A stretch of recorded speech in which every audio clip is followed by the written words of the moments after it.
ছাত্র জনতার গণঅভ্যুত্থানে ৫ আগস্ট বাংলাদেশ থেকে পালিয়ে ভারতে আশ্রয় নেন শেখ হাসিনা।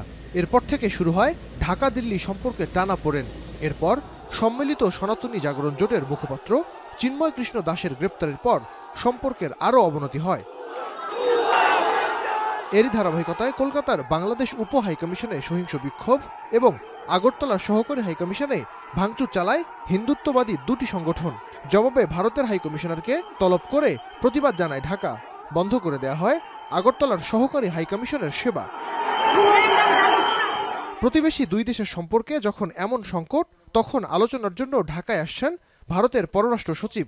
বুধবার বিকেলে গণমাধ্যমে পররাষ্ট্র উপদেষ্টা জানান, আগামী ৯ বা ১০ ডিসেম্বর ঢাকায় দুদেশের পররাষ্ট্র সচিব পর্যায়ের বৈঠকটি অনুষ্ঠিত হবে।